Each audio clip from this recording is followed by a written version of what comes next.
coisa é a despenalização do aborto, outra coisa é a liberalização do aborto. Concordo com a primeira parte da pergunta, discordo da segunda parte da pergunta. Há um tema fraturante que ainda não foi discutido no prós e contras, cápsulas de café e porque é que a gente nunca se lembra qual é a parte que se põe para cima das máquinas, hein?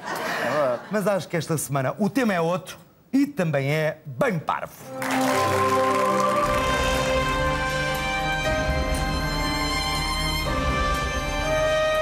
Boa noite, bem-vindos a mais um Prós e Contras, em direto do Teatro Armando Cortês, para quem eu peço uma salva de palmas em sua memória.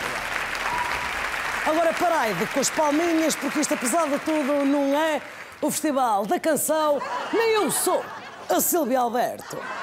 Bom, o tema desta noite é a imigração e agora, passando para um tom mais sério, devo-vos dizer que aqui há uns dias o representante das comunidades portuguesas no Luxemburgo alertou para uma nova vaga daquilo a que chamou imigração parva. No fundo, são pessoas que imigram sem quaisquer condições de vida, sem dominar, inclusive, a língua do destino, acabando por ser a sua sorte dormir na rua, tornarem-se homelesses. Para debater este tema, esta nova realidade, tenho em estúdio desta vez nenhum representante da igreja, tentei até missionários, mas o que me foi dito foi: Dona Fátima, temos mais que fazer. Por isso mesmo tenho só um imigrante parvo, Aurélio Mursa, muito boa noite. Tenho pai da Fanny, que todos devem conhecer, um imigrante igualmente parvo, mas com bigode. E do meu lado direito, vosso esquerdo, o sociólogo Anacleto Antunes. Boa noite, o senhor tem mais nome de palhaço do que de sociólogo. Estou a brincar. E o nosso primeiro-ministro, representante do governo, Pedro Passos Coelho, que ainda deve estar um nadinho esfalfado do Congresso. Vim eu, é a mesma coisa. Exatamente, é a mesma coisa. Tenho comigo, afinal, o ministro adjunto e dos assuntos parlamentares, Miguel Relvas. Muito boa noite, bem-vindo. Bom, começo talvez por si, doutor Anacleto. Estamos, de facto, perante um novo fenómeno. Esta história da imigração parva. O senhor, de alguma maneira, relaciona isto com aquela cantiga dos de Olinda: que parva que eu sou, a tal geração parva. Bom, eu devo dizer que a imigração parva é apenas um dos fenómenos a que assistimos hoje em dia, a par da imigração totó, da imigração choné, da imigração cara de cu. Cuidado com o vernáculo, que apesar de tudo ainda somos um programa para famílias, embora acabemos lá para as 2 e tal da manhã. Bom, coisas que agora realmente interessam, estão-me aqui a dizer no pipo. E são dados que a produção do Prós e Contras tirou da internet, que só durante esta primeira parte já emigraram cerca de 597 pessoas, o que corresponde sensivelmente a metade desta plateia aqui no Teatro Armando Cortês. Calha bem, porque assim são menos pessoas a bater palminhas. Fátima, e eu não vou ter... Deixa-me só dizer isto aqui. Qual é que é a ministro Miguel Relvas. Deixa-me só dizer isto aqui. Olha, apartamento em São Paulo, 1.200 mas dólares. você parece aqueles agentes do mês da Remax. E estes biquínis que eu tenho aqui... Não me venda agora aqui biquínis, que isto não é feira de Cascavelos. Fátima, Senhor deixa-me ministro, por favor, você experimentava anunciar. Valha-me Nossa Senhora. Logo hoje, que eu tinha uma plateia silenciosa, tenho estes convidados insubordinados.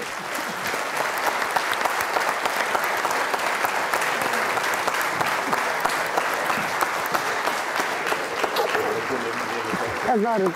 Obrigada pelo fair play. Palmas para o fair play. E aquele também. Obrigada, eu. Percebes agora, Fátima, porque é que eu digo que ficaste em segundo lugar? Sempre que se fala em Fátima, ela fica em segundo lugar e em primeiro lugar fica a própria Fátima, que é a Maria. Mas tu estavas a dizer, agradecer o fair play, mas neste caso é uma caricatura feita com bondade. Sim, a caricatura dele é mais áspera. Sim, ele é terrível, mas também vai pagar por isso no inferno. Ela também... Ela também, como é mais magrinha que eu e tal, ainda me põe um bocadinho melhor. E há verdadeira admiração e carinho. Aconteceu-me com o Carlos Pinto Coelho. A primeira vez que eu fascinava-me o Carlos Pinto Coelho. E ele começava sempre as notícias de uma maneira que ninguém começava. Esta noite morreu em África uma aranha com 7 pés e os aviões... E aquilo era fascinante. E quando eu comecei a fazê-lo, toda a gente achava que era uma maldade que eu estava a fazer, que estava a esvaziá-lo. E ele foi o primeiro a perceber que era um ato de homenagem. Era um homem muito E inteligente. acabámos completamente amigos. E uma vez ele convidou-me para ir ao programa dele, para lhe explicar a ele como é que ele podia fazer dele melhor. Que é o que tu um dia vais fazer à Fátima. Ela liga-te. Eu tenho que explicar a ele e ao Madeira, que apesar de eu ter um pouco de sotaque do Norte, não é assim tão vernáculo. Mas isso... No privado é, no privado. Ruben Branco, também não. Ruben Branco, isto na net, online, aquelas peças, da forma que têm que ser construídas, editadas, dão muito trabalho. Dá muito trabalho ter piada. Sim. Dá trabalho ter piada ou não ter piada. O trabalho está lá na mesma, porque a questão de ter piada ou não, isso já depende da leitura de cada um, e foi aquilo que mais vezes foi debatido aqui, é se a piada é boa ou não. Eu acho que não há forma de dizer quando uma piada é boa ou não. Pode ser boa para mim, pode ser má para o Eduardo e vice-versa. Mas no vosso caso, nos constroem aquelas peças, enfim, online, Sim. aquelas peças, a forma de as construir também, nessa forma, vai muita da graça, não é? Sim, o claro ir que sim. buscar, o remeter para conceitos, para ideias, para imagens, para acontecimentos, Claro. tudo aquilo é formatado de forma a ter graça. Claro, e nós já trabalhamos com ideias, muitas vezes, que as pessoas já têm pré-concebidas, e daí acaba por ser, há bocado quando estávamos a falar da questão da contextualização, a contextualização muitas vezes já está feita pela história que a pessoa tem em si, pelo conhecimento que já tem, as referências que já tem. Então eu sei que se for adaptar uns certos formatos, vai ser mais fácil para as pessoas perceberem aquilo que está a ser feito. Agora, isso depois vai bater diretamente com a questão dos tais preconceitos que não devem ser utilizados, mas se o preconceito existe, não é estar fundamental ou não, mas é um caminho mais fácil para nós explicarmos um ponto. Quando nós criamos uma caricatura de alguma coisa, nós, quando voltamos a falar dela, independentemente das pessoas olharem para essa caricatura com maldade ou não, não estou a falar da forma como ela foi feita, mas a forma como as pessoas olham, eu uso a caricatura não é para maldade, eu uso-a simplesmente porque, para mim, dá-me jeito que as pessoas tenham esse imaginário na cabeça delas. Mas há uma pesquisa por trás Sim, desse é claro que trabalho, sim, não é? tem Eu a ver. estou-me a recordar, o Ruben faz isso, enfim, com muita periodicidade, Sim. daquela peça que editou sobre o beijinho que Sim. o professor universitário Daniel Cardoso. falou no Prós e Contras, a história do beijinho dos avós, que foi Exato. muito descontextualizada pelo Facebook, pelos comentários, enfim, e o Ruben faz uma peça depois de ir à procura de muita coisa do professor Daniel Cardoso, Sim. foi ao Facebook dele, tirou da internet muitas das suas afirmações anteriores. Sim. E faz uma peça muito completa. Isso Sim, obriga a porque uma investigação. Mas isso aí tem a ver com o meu registro, e agora posso falar só a título pessoal. Eu gosto de, quando eu começo a dissecar alguma coisa, eu explicar porque é que eu estou a fazer e não parecer só que estou a bater em algo porque sim. Mas isso é uma questão de gosto pessoal. Se isso me dá trabalho, dá. Mas também me dá um gozo muito grande. Agora, se eu algum dia disser que quero fazer uma piada sobre seja quem for, só porque sim, sem ter de estar a fazer essa pesquisa, sem ter de estar a justificar porque é que eu o faço, eu tenho total liberdade de o fazer. E depois, do outro lado, há total liberdade de gostar ou não gostar. Mas eu tenho total liberdade de o fazer. Por isso, quando eu faço, pegando só nessas peças que a Fátima falou, é claro que eu aí estou um bocado defendido porque há um trabalho de pesquisa, há uma informação passada e tudo mais. Só quero dizer que mesmo que não haja essa informação, mesmo que não haja essa pesquisa, a intenção da piada deve estar acima de tudo. Deve estar até acima do resultado final. Se tem piada ou não. Se foi criada enquanto uma piada, deve ser visto como tal e respeitado como tal. Frederico Pombares, uma piada escreve-se à primeira ou reescreve-se muitas vezes? Não, uma piada muitas vezes surge quando nós não estamos à espera. Outras vezes é perfeitamente normal sentarmos e puxarmos por ela. Varia com muita coisa. Escreve-se também à medida do humorista? O Frederico escreveu, Claro, tem escrito claro. muito para estas pessoas que aqui estão, já escreveu para o Herman. Escreve-se a pensar em quem vai fazer o desempenho? Claro que sim, claro que sim. É o mesmo que eu estar a escrever para o Herman ou para o Rui ou para a Maria. São pessoas totalmente diferentes e isso temos de saber com muita antecedência. Porque pois, a piada ou vai ao gosto ou não vai ao gosto de quem a diz. E agora a pergunta da primeira parte, que é a mais importante. Como é que hoje o argumentista se constrange, se autocensura? Como é que ele faz hoje a sua escrita? É assim, basicamente eu quando escrevo são eles que se lixam, não sou eu, portanto não tenho tanto esse problema. Se bem que já tive vários, já fui à Voz do Cidadão várias vezes, por causa do Tele Rural, etc. Até perceber que não valia a pena. Mas Voz do Cidadão é o programa do provedor, da Exatamente. Mas não há grande constrangimento. O que acontece é, nós temos de saber para quem é que estamos a escrever. E acima de tudo, é para pessoas. Nós trabalhamos todos para pessoas. Não vale a pena estar com ideias meio maradas, porque todos trabalhamos para pessoas. E quando me contratam, se for para um canal jornalista, se for para as 9h30 da noite, eu sei que tenho de chegar ao maior número de pessoas possível. É para isso que me pagam. Portanto, não vou armar-me em campeão e fazer piadas que eu faria nas minhas redes sociais ou em outros programas que eu fiz que sabia perfeitamente que podia fazer. Portanto, vocês, e fica aqui isso claro, aceitam que o humor é dirigido às diferentes plataformas ou aos diferentes suportes. Fazer humor para televisão hoje é um clássico, não tem nada a ver com estar em stand-up. E mesmo assim, desculpe interrompê-la, mesmo assim varia de estação para estação e de administração para administração. E de executante. E de executante. E de executante também. Vamos lá ver, de estação para estação. Então qual é a variação? Entre, por exemplo, a RTP e a TVI ou a SIC? Há variações? Eu acho que há. Eu acho que até mesmo dentro da própria RTP às vezes há alturas diferentes. Mas isto é perfeitamente normal. A TVI se calhar não está tão interessada em fazer um tipo de humor. A RTP está, a SIC também. Isto varia. Isto é perfeitamente normal. Faz parte do perfil editorial da RTP os programas de humor? Faz e arriscam. É uma coisa que eu recordo com saudade, o último a sair. Foi um risco Bruno Nogueira. Brutal e foi jornalista. E é televisão jornalista, portanto, nem sempre é tão castrador quanto isso. Eu acho que depende de quem está à frente, depende de quem tem as rédeas da coisa e deixa ir até a trela um bocadinho mais à frente ou nem por isso. Portanto, isto tem tudo a ver com pessoas, às vezes, e não tem só a ver com instituições. Eu defendo um bocado... Maria, e tem a ver com cultura. Tem a ver com cultura e tem a ver com os governos das alturas, porque às vezes mesmo o serviço público pode ter mais constrangimento a determinada altura, numa situação histórica, do que uma estação comercial. Quando nós fizemos a última ceia, eram diretores de programas o Joaquim Furtado e o Joaquim Vieira, talvez. E puseram, eu liguei neles, disse, eu faço ambas as teses, ou tirar do ar, ou assumir, para mim são igualmente válidas. São vocês que decidem. E eles decidiram pela via mais difícil e foi uma fase muito complicada, com abaixo-assinados, e foi muito complicado. E aquilo foi tão engraçado porque eu apresentei aquilo à minha mãe, que me disse assim, ficas tão bonito, Jesus. Quer dizer, bom, se estou bonito, vai para o ar, não é? Olha, mas hoje a matéria religiosa hoje já não é nenhum óbice no humor. A menos que faça piadas sobre o Maomé. Exatamente, era isso que eu ia dizer. Desse ponto de vista, há aí uma mudança de paradigma também. Há uma dupla fantástica que é o Trey Parker e o Matt Stone, que fazem o South Park e que escreveram o Book of Mormon, que na legislação americana os bonecos não são criminalmente imputáveis, podem dizer o que quiserem. Pela primeira vez a estação foi ameaçada e o boneco do Maomé leva um censored em cima. Sempre que entra não se vê, nem se ouve.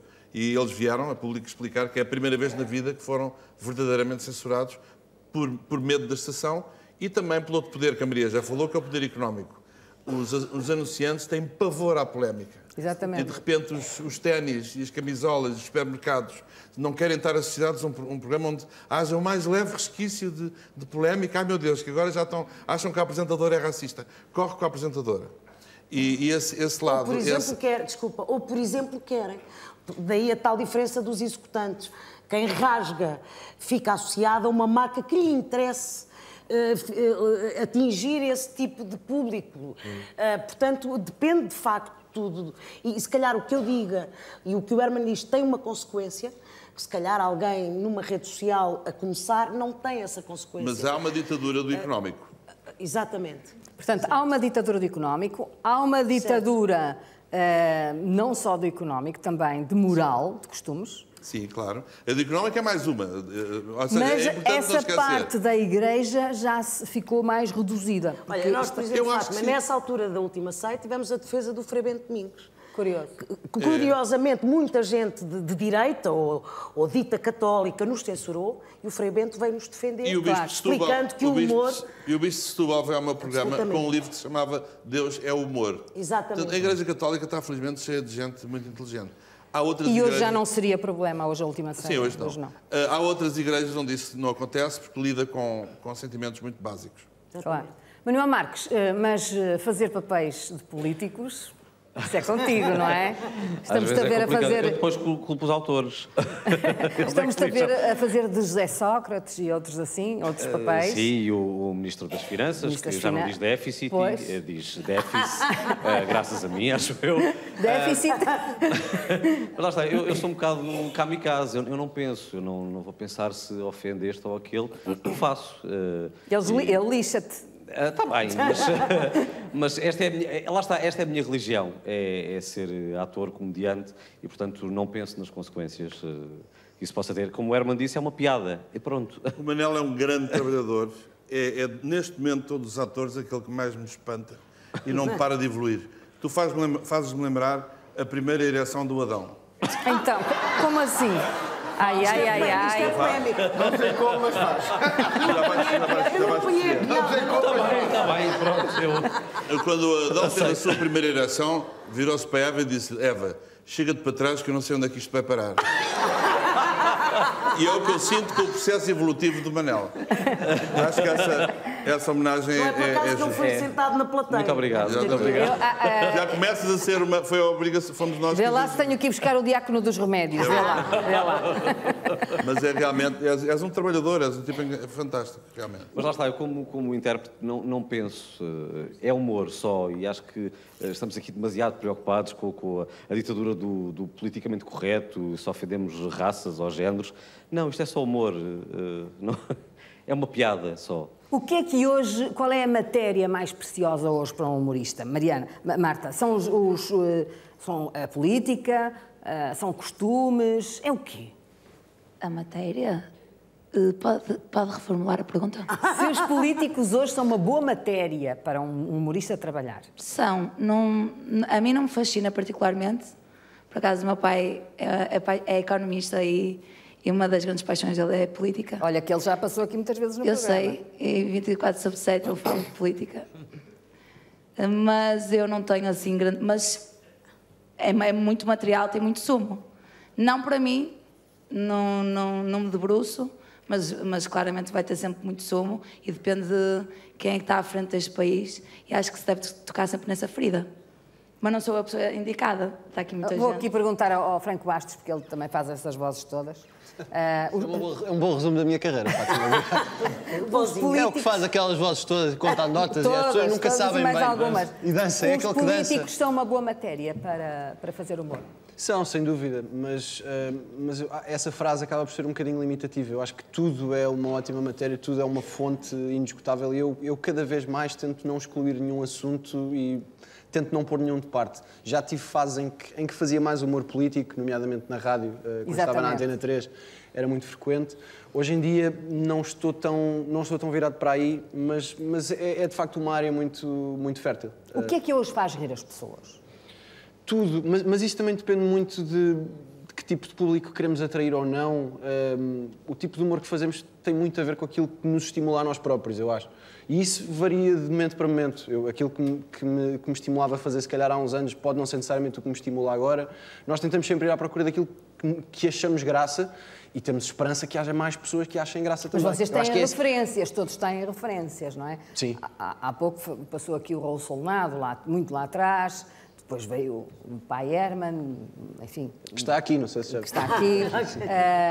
Houve os Monty Python, houve tantos outros, o Miguel Gil aqui ao lado em Espanha. Vocês, os mais novos, já não és assim tanto dos mais novos, mas... A Fátima matou-me com essa. Estás ali no meio, já estás ali no meio, já trabalhas há uns anos. Já não consigo. Não és como a Marta é que é uma jovem. Que idade é que tens, Márcia? É que eu acho que tens a minha idade. Não se pergunta isto a uma sei, senhora, ela mas pelo menos idade tem é ar que... de muito Tenho jovem. 36, vou fazer 36. Eu tenho 30, Fátima. Tens 30, Estou estás a ver? acabado, vou morrer. Estás Mas tens um ar mais impossível. Como carregas várias pessoas, tantas almas a rir dentro da tua Eu é que sou da street, eu é que sou da street. Estás a ver? Ela é da street, está ali. Mas eu estou-me a jovem. antecipar, porque eu já estou a parecer mais velho agora, só que eu agora vou ficar igual durante 35 anos. Então pronto. Convence-te disso. Quero acreditar que sim. Mas Mas ia tens perguntar-me qualquer coisa extremamente tens interessante. referências, tens... porque tu falaste em evolução, sentes-te em permanente evolução. Isso significa que vais-te fixando em modelos ou és tu próprio daquilo que vais observando? Eu não me fixo propriamente em ninguém e acho que ninguém aqui se fixa. As nossas referências não são estanques. Nós estamos sempre. Aquilo que o Herman disse é uma doença, tentar sempre procurar aquilo que tem graça e aquilo que vai fazer rir alguém. E isso pode variar muito consoante o momento da vida em que estamos. Podemos ir buscar coisas nossas que estamos a viver no momento, desde um desgosto amoroso, uma situação desagradável que tivemos, ou alguém que conhecemos e aquela pessoa fala de uma maneira esquisita e vamos fazer qualquer coisa com isso. A velhice é um belo tema. Quando lá chegares vais ver. Exato. E agora Eu acho que deve ser. Passou a ser o meu tema preferencial, o meu próprio processo de envelhecimento. Porque é riquíssimo. É a próstata que cresce. É rirmos de nós próprios. Sim, a próstata cresce, os testículos descaem, que é maravilhoso. É tudo. É tudo. E é muito bom e como é um humor autodepreciativo, ninguém nos leva a mal. Claro. Eu ainda não tenho estas experiências que o Herman está a falar. E dos testículos descaírem, Mas olha que no etc. cabelo tens, no cabelo tens. Não, porque tu estás na fase... Está impecável. Estás na fase do testículo de matinho de cereja, não é? Exatamente. Agora espera quando chegares à minha fase que é tomate coração de boi, meu querido. Mas...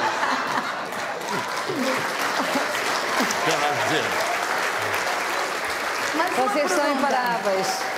Eu tinha esta sensação que vir ao prós e contras podia chegar um momento em que eu e o Herman estivéssemos a falar de testículos um com o outro.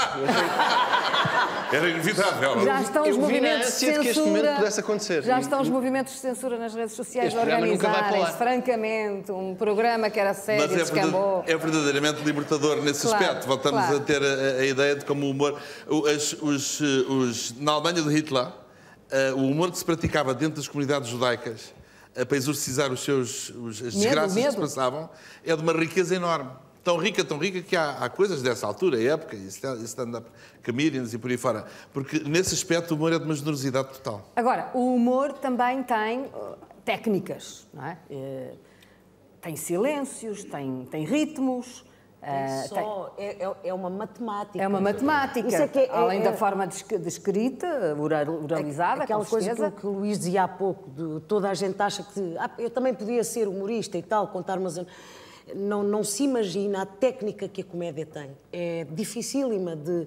Uma piada, e aconteceu a mim e ao meu Chico, no Lar do Ocelar, tivemos não sei quantos anos em cena, e a mesma piada podíamos perdê-la por um frame em que respirámos mal e durante 6 meses nunca mais aquela piada resultava em gargalhada. Depois, por um acaso matemático, respirámos no sítio certo e a piada voltou a resultar. Exatamente. Isto acontece. Portanto, são a forma de atirar as graças, respeitar as palmas, é muito mais complexo. Há um mestre anterior a todos nós, que era o Vasco Santana, que se tinha piada só da maneira de falar. Exato. Ele fazia uma coisa de rádio maravilhosa, que era o Zaquinha e Lelé. Ele nunca aprendia textos, tinha sempre um ponto atrás. A dizer. Ele muitas vezes não ouvia o ponto. Então chegava a dizer, oh minha querida, está tão linda, a minha sogra está tão linda. E as pessoas todas a rir. Tão linda, está mesmo linda. E ele dava a ver só, fala mais alto, não estou a ouvir nada. É de todos nós, talvez, aquele que mais cócegas faz.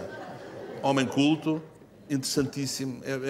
Fala-se pouco dele e devia ser mais estudado, Claro, Vasco Santana. claro. Agora, Eduardo, há aqui um aspecto hoje que é um bocadinho perturbador. É que, por exemplo, Vasco Santana, até o próprio Solnado, eram humoristas, não é? O Solnado, penso que, embora escrevesse, não escrevia muito dos seus textos. Muito a reboque do Mas Riva. hoje nós o que observamos é que às vezes há uma confusão entre humoristas, apresentadores, são várias coisas, as pessoas são vários comediantes. Nós não sabemos verdadeiramente quem é quem. Isto nos faz confusão? A nós? Não sei se nos faz confusão. Eu acho que a mim não me faz confusão. Mas há de facto, surgiu com o tempo e com a necessidade de especialização, Ou é necessidade também de ter proventos, de ganhar dinheiro e sobreviver? Pois, eu acho que muitos apresentadores e muitos radialistas, por exemplo, optaram por se aproximar do humor e ter um registro de comédia, porque chegam a mais gente e as pessoas gostam, e então é talvez por isso que hoje em dia há os humoristas, há os radialistas que são também humoristas, há os atores de comédia, e aos engraçadinhos. E aos engraçadinhos também. Devia estar tudo em prisão preventiva. Mariana, o sonho de um humorista é ir algum dia para a televisão ou não? Ou a web é é o que pois, basta? Eu sou uma pessoa um bocadinho suspeita para responder isso. Eu ainda acho que na internet há mais liberdade, por todas as razões que falámos aqui. Não há tempos contados, temos a liberdade para criar o que quisermos e, no fundo, falamos sobre o que quisermos. Depois, obviamente, que temos o poder de encaixe ou não para a reação que daí vem, mas do lado de cá temos a liberdade total e absoluta e isso é bom. E é uma coisa que existe na internet e não existe. E não é só na internet também. Agora há outros formatos que são, se calhar, pequenos oásis de liberdade, tipo os podcasts, que ainda não falámos aqui, mas é verdade, ainda é um sítio que está a passar pelos pingos da chuva e que também estão a surgir muitas conversas de humor e de outros temas aí. Eu vou insistir na pergunta porque eu gostava que isto ficasse, enfim, mais perceptível. Mas vocês pensam que a consagração está ainda na televisão? Ou já nem nisso pensam sequer? Não, de todo. Não. Para ser completamente honesta. Não, mas porque, pela simples razão que para já conseguimos fazer da internet o nosso emprego e a minha audiência é lá que está. Acho que porque tem a publicidade associada ao espaço, não é? Na internet. Sim, também. E porque consigo viver disso, mas é porque, factualmente, as audiências mais novas estão na internet e as um bocadinho mais velhas veem mais televisão. É assim que é. E por isso é que também há muita conversa de o que é que vai acontecer e como é que a televisão se vai reinventar e vamos assistir a isso, não é? Na internet estamos todos a picar pedra ao mesmo tempo, não é? Nós também não sabemos, eu não sei o que é que vai ser o meu trabalho daqui a 5 anos e pronto. Tens medo? Não é medo, é só uma questão de formato, em que plataforma é que vai ser. Porque estás preparada para migrar para onde for preciso, migrar na plataforma. Para sacar esse corpo estás sempre garantida. Obrigada, Herman. Aliás, se for preciso, mostra-se um coco. Marta, tu já te vendeste à televisão. Já estás no 5 para a meia-noite. Por acaso não me vendi porque é RTP1 e também já tive uma rubrica na Antena 3, Quem Acredita Vai. E aí sim eu sentia mais que tinha de passar um filtrozito básico. Ora bem, mas é diferente. Mas no 5 para a meia-noite eu não passo filtro. O que é que se complementa com a televisão? Trouxe-me um público de 70 anos, 80 anos. Incrível. Que eu adoro. Vou à farmácia. Eu escusava de ouvir isto, não era? E eu? Estás a ver? No YouTube. Eu escusava de ouvir isto. Estás a ver? Escusávamos de ouvir isto. No YouTube. Claro que estão na farmácia, não é? 20, 30. Mas vocês também são poucos, não é? No Esquadrão do Amor já 40. Eu já estou na fase em que chego aos espetáculos e vem sempre uma senhora de 80 anos ter comigo que me diz assim: olá, Armando José, está bonzinho, gosto de si desde pequenina.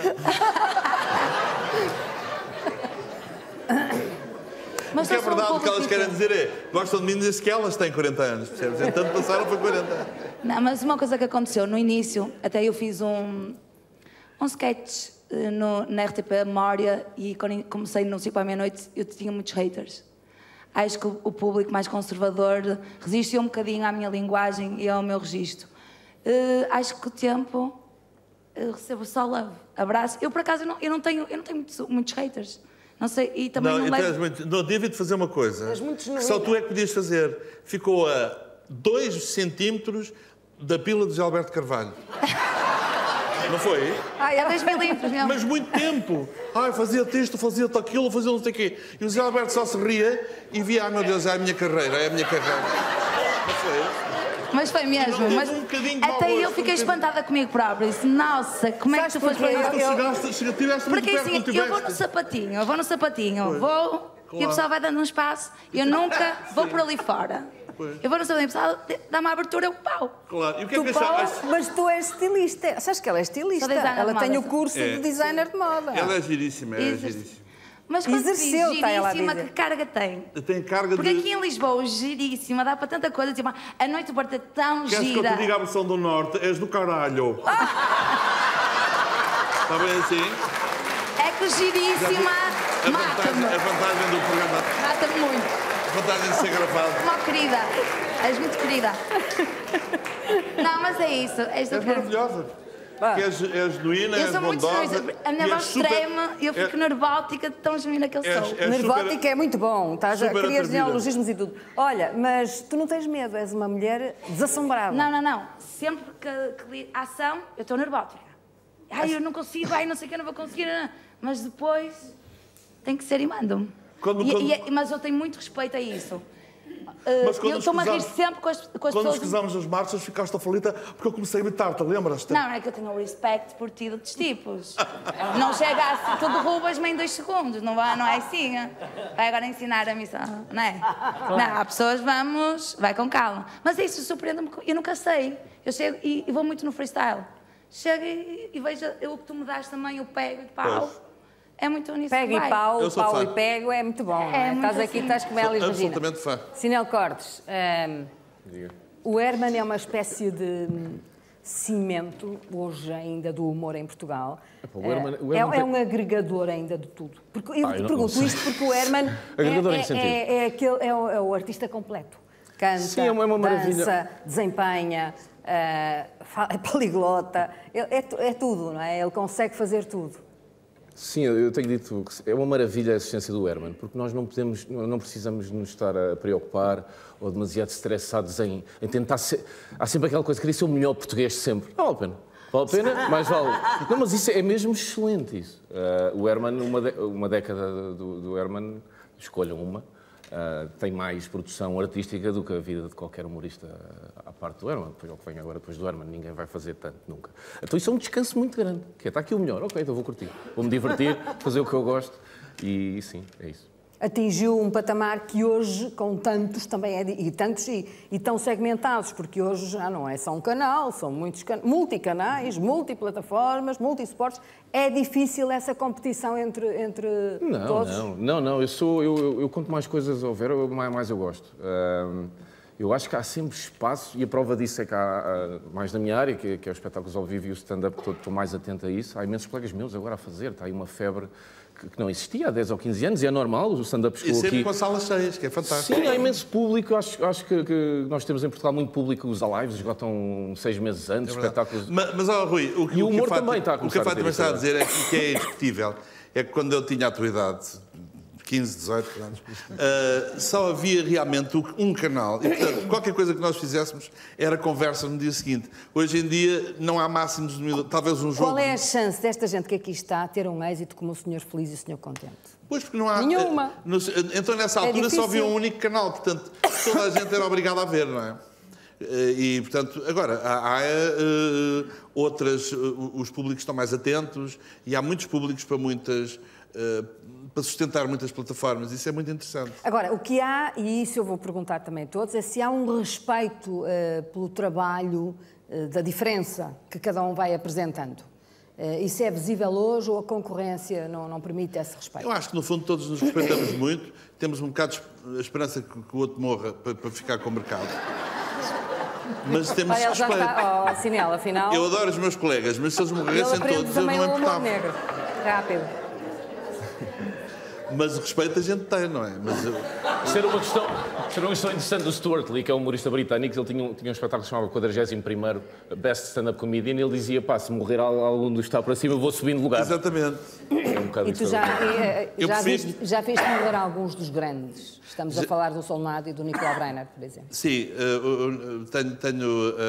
é engraçado, tanto o Nicolau como o Raul tiveram vidas grandes e úteis, mas finais muito tristes, porque eles tiveram a percepção da sua doença, da sua finitude, e isso acho tão cruel.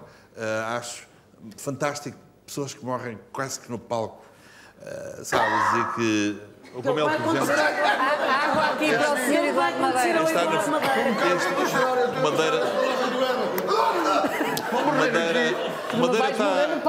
Madeira está nas últimas. Está a dizer... E não é... Tudo que é bandido eu faço... está a morrer. E não é pelo facto de ele estar com sífilis que a gente deixa de estar.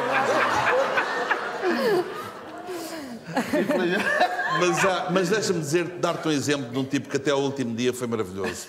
Como eu gostava de acabar, como o Fernando Peça. Pouco tempo antes de morrer, o Fernando Peça convidou-me para comer uma sopinha de feijão que ele comia ao pé do ginásio onde eu ia na altura, e diz-me a certa altura, sabes qual é a vantagem de 90? Eu tinha 90 e tal anos. Ter 90 e tal anos é que quando me apetece, apalpo-me um rabinho destas meninas e elas não se importam. Olha, tu sabes... Olha, hoje isso era tramado, ia logo preso, mesmo com os 90 e tal anos. Isso hoje era tramado, mas ele adorava fazer as reportagens. Eu até vou dizer o nome da marca, enfim, não. Era uma marca de lingerie, muito em voga na época, é melhor não dizer. Mas era uma marca de lingerie muito em voga na época. Ele adorava fazer essas as estações, a moda da estação, e vinha todo contente sempre dessas reportagens. Era de facto um ser único, muito interessante. E deve ser bom, porque uma pessoa com 90 anos pode realmente fazer tudo, ninguém leva a mal. Exatamente. E fazia. E temos muita saudade dele, pelo menos alguns de nós. Eu acho que uma maneira de matar a saudade... ainda alguma memória. Uma maneira de matar a saudade é evocar. Os meus espetáculos começam sempre com uma homenagem ao Nicolau. Está sempre comigo, levo sempre. Tenho o meu chapéu original do Feliz e Contente, tenho a bengala original e faço sempre 3 minutos de homenagem. Portanto, para mim, ele nunca morreu. E nem para o público, nunca me desviou.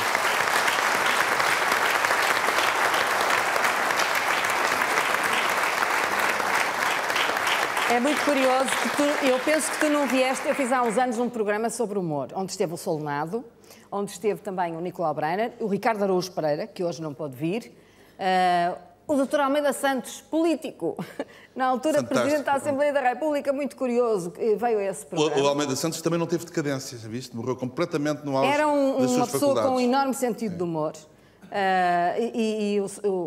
Recordo-me que foi um programa muito interessante.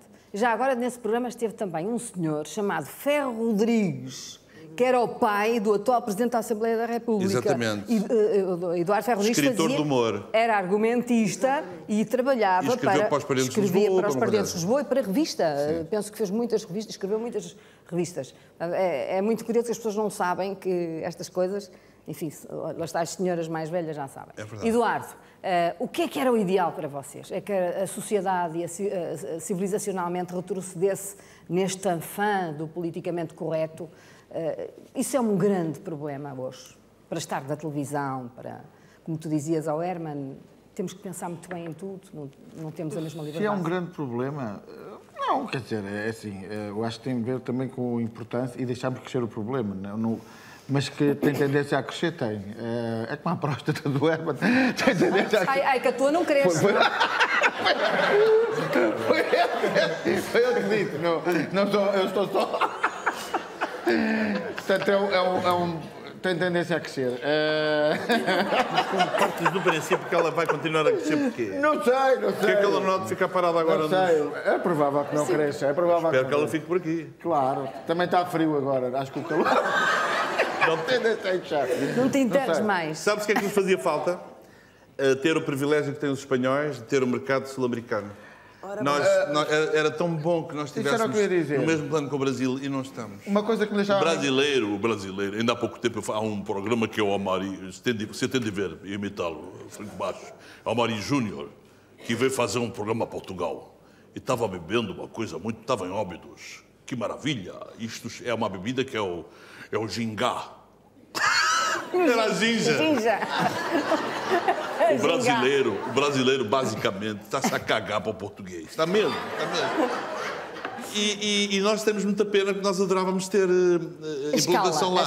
Só que realmente é indiferente. Está a acontecer o contrário, eles estão a vir para cá. Não percebem nada do que elas vão lá cantar, não é? As pessoas dizem, que beleza, não entendem porra nenhuma do que cantam, beleza. Mas sempre que um português cresce no mercado brasileiro é mandado para trás, a menos que seja o Ricardo Pereira que tem os dentes muito bonitos. O que significava, se nós tivéssemos esse tipo de mercado, e era isso que eu ia responder, qual é que era a coisa que eu mais desejava, se nós tivéssemos este mercado, significava que se calhar fazíamos uma turnê de 30 espetáculos e não precisávamos trabalhar, em vez de não precisávamos trabalhar durante um ano, não precisávamos trabalhar durante 10 anos. Ganhávamos uma coisa chamada independência. Pois. Claro. E tínhamos 8 carros e 4 casas. O Joaquim Monchique conhece bem o mercado brasileiro porque ele é muito amigo do Falabella. Tem uma amizade, uma verdadeira irmandade. E o Joaquim muitas vezes explica-nos que correr aquele país e encher aqueles teatros é um verdadeiro luxo, não é? E é a proporção, tem tudo a ver com a proporção, tem tudo a ver com o público. Mas, por exemplo, ao Falabella, ele fez um Sex and the City com negras, giro, passado numa favela, e o próprio país mobilizou-se para lhe acabar com a série. Porque no Sex and the City as senhoras tinham uma vida sexual livre e como as negras não podiam ter essa vida sexual, acabaram com uma série ao fim de 5, 6 episódios. Portanto, a comunidade já consegue acabar com as coisas. Isto é mundial, este fenómeno é civilizacional, não é? E o mercado lá, como diz o Herman, o mercado é completamente diferente. Os nossos colegas do humor, os nossos colegas comediantes, têm um outro mercado, obviamente, porque são 200 milhões e nós temos... Os mais bem-sucedidos têm de andar de avião privado, porque aquilo é uma coisa grande. Eu conheço, sou amigo de um DJ, que o avião que ele tem, nenhum de nós, todos juntos, vai ganhar aquele dinheiro durante uma vida inteira. Portanto, a proporção do mercado é totalmente diferente. Claro, e pelo contrário, aqui, Luís e Sinel Cortes, não é bonito um humorista, enfim, mostrar um carro de grande luxo, não sei. Não... Por que motivo, Fátima? Não sei, Responda mas... isto, Luís Franco Bastos, já que acho que isto é mais para ti. Vocês falam do carro que compraste. O Rui tem um Smart, até esta questão ele não se aplica. Isso hoje já também não é uma contingência, não é alguma coisa que começa a pesar. Eu no outro dia estava a comentar isto com um amigo e acho que também já ouvi o Herman falar sobre isto. O Herman é tão culto que já falou sobre quase todos os temas que eu me consigo lembrar. Às vezes... E sobretudo sobre carros. Exato. E ele já vai explicar que é que ele hoje faria o Rolls Royce dele, que já o teve. Acho que em Portugal, não necessariamente só em Portugal, mas ao contrário dos Estados Unidos, onde há uma espécie de cultura da adoração das estrelas, eu acho que nos países, sobretudo mediterrâneos, Portugal, no nosso caso somos mediterrâneos, para quem não está a par, há mais uma cultura da inveja e do... se ele vive bem, quem é ele para viver bem? Porque trabalhou, mas isso não lhe dá o direito, mas dá. Ou seja, qual é o problema de viver bem se trabalharmos para isso? Não estou a dizer necessariamente que eu vivo bem, até estou... Então, tu vives muito extraordinariamente bem. É verdade. Até tem 2 cães? Tenho 2 cães, mas... Estão gordos. Estão gordos? Um deles está bastante. Parecem baleias. Não vejo por que motivo alguém que trabalhou para ter determinadas coisas não tem que ter medo de mostrar. Agora, eu falo por mim, eu não gosto de mostrar demasiado da minha vida privada porque não gosto de mostrar demasiado da minha vida privada. Mas também não sinto que seja prisioneiro ou que tenha que me esconder. Claro. Herman, esse comportamento que era possível ter nos anos 80, hoje a mim foi-me desculpado, foi um bocado de fase futebolista. O gajo é novo e ganha dinheiro e a gente desculpa. Mas aquilo tem um período de duração. Nós não aguentamos, não aguentamos o êxito individual muito tempo seguido. Começamos a rezar para que aconteça uma desgraça. São etapas, não é? E, portanto, fica aqui o conselho aos meus colegas. A vida são etapas. Até aos 40 podem estar à vontade, a partir daí, quando vos perguntarem como é que vão as coisas, está. E as pessoas ficam, podemos estar descansados. Somos uma sociedade muito invejosa. E eu falo por mim, que eu morro de inveja de pessoas que têm coisas melhores do que eu. Mas é verdade. Eu tenho um vizinho que comprou um carro novo, só apetece partir o carro lá. Lindo, sabes? E um dia desse, se calhar, arrisco o carro ao velho. Giro, pode acontecer qualquer coisa. Pensas que aquilo é o estúdio, o cenário da RTP ou o quê? Não, mas eu percebo isso. E também percebo que não custa nada não chocar as pessoas. Não vale a pena. Para quê? Não é? Há tanta gente a passar tão mal, portanto não vale a pena. Eu tive até às vezes na escolha do veículo que mostramos para os espetáculos, para que ir com um veículo que esmaga as pessoas porque custa não sei quanto e não sei o quê. E numa coisa mais normal que se misture com... Porque é característico dos países pequeninos e pobres como nós somos. Curioso. Eu não sei se é uma questão só de dinheiro. Eu não fiz a pergunta em vão porque eu já tinha lido alguns que ele pensava hoje desta forma. A questão só de concluir, eu não ligo muito a essa parte de estar atento a reações, também não, minha vida é normal, mas eu acho que as pessoas gostam mais de artistas quando eles estão a trabalhar à procura de alguma coisa, não quando já têm essa coisa. E às vezes o dinheiro que se ganha põe o artista numa posição que este gajo, ele conseguiu já, e há um bocado aquela tendência, é normal, é o síndrome da queda do anjo, não é? Nós gostamos de quem está a tentar e coisa e conseguiu, e pequenas vitórias. Depois, às vezes, não sei se isso é um fenómeno só português, não consigo responder a isso, mas às vezes depois quando... Mas é muito português. É? É muito português, Rui Sinel. É. O espanhol já não sente, acha piada. Os seus artistas O Norte da Europa tem outra mentalidade, desse ponto de vista. E nós é assim, há um período em que os comediantes gozam com os outros e são eles que gozam. E depois chega-se a uma certa altura que começam também a gozar connosco. E com a nossa próstata, como aconteceu agora. Sim, exatamente. Nessa altura que nós começamos a pensar, ou seja, é aquele break-even que falou o Rui, que é quando nós atingimos um certo patamar e começamos a ser gozados. Eu lembro-me e o Eduardo de uma história... tem sofrido muito com isso, porque a mulher já assumiu publicamente que ele tem uma pilinha pequenina. É verdade, é verdade.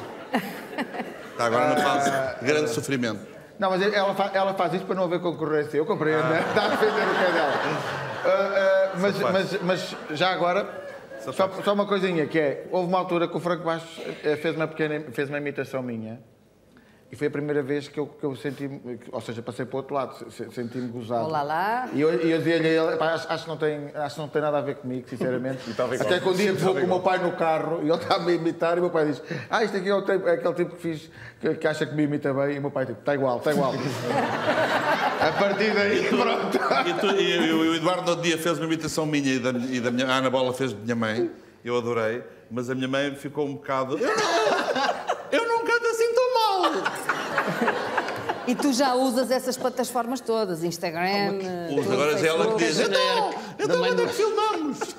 É ela que quer. Põe-na atrás na moto e lá vais tu a filmar. Se houver uma queixa na ER que foi a estrepitosa. Foi a estrepitosa.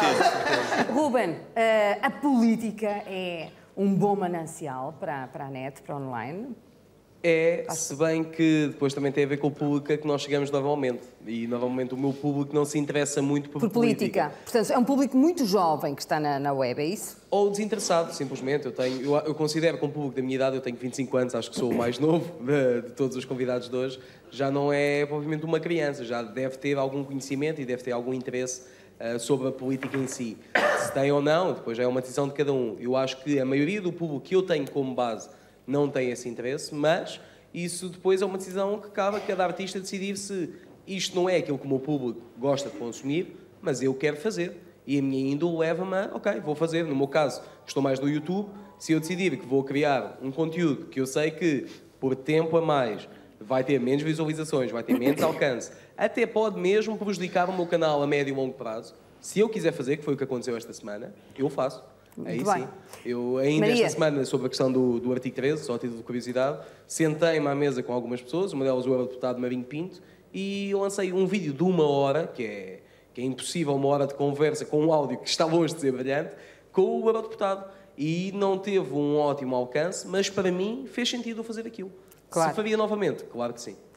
Maria, as escolas, o conservatório, têm que hoje ter em conta as novas sensibilidades sociais, isso é tido em conta.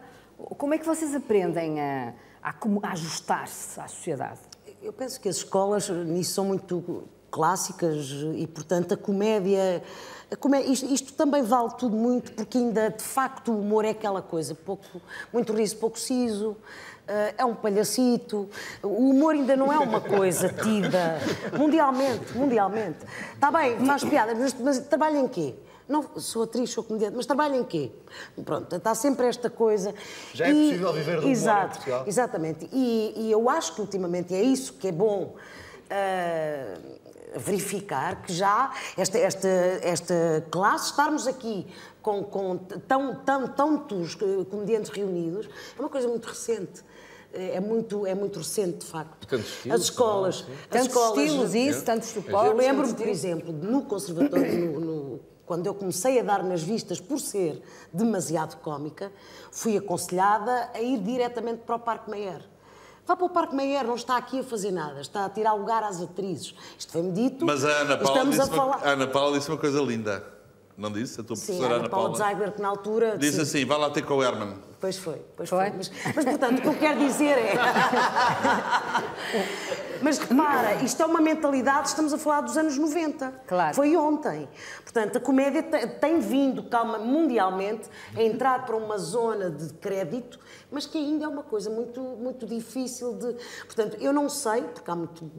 Não vou a escolas, mas tenho, enfim, quando me pedem uma masterclass, etc., noto que há uma grande vontade, mas tem a ver com esta tal moda dos stand-uppers, de se achar que se ganha rapidamente fama, etc. Os filmes humorísticos não ganham prémios. Exatamente. É sempre um risco. Queres ganhar um prémio, tens de arranjar uma obra forte. Bem, tu não tens razão de queixa. Fátima, não. O prémio estás de papo cheio. Não, mas em termos cinematográficos, por exemplo... Não ganham. A Meryl Streep fez aquela Florence genial, que devia ser passada em todas as escolas como exemplo de alta comédia e perdeu o Oscar, porque ainda há sempre... Claro. Se a coisa for pesada, é triste, tem mais hipóteses. Agora, volto ao Herman, e como comecei, porque ele é, digamos que, enfim, a grande referência em Portugal.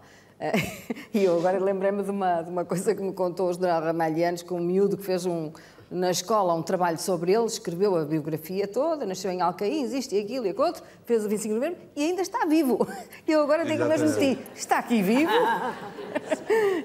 O Herman, enfim, também não se ficou para trás, não se deixou ficar, e está em todas as plataformas. Só não fazes esse stand-up comedy, ou fazes? Acabo por fazer dentro do meu espetáculo.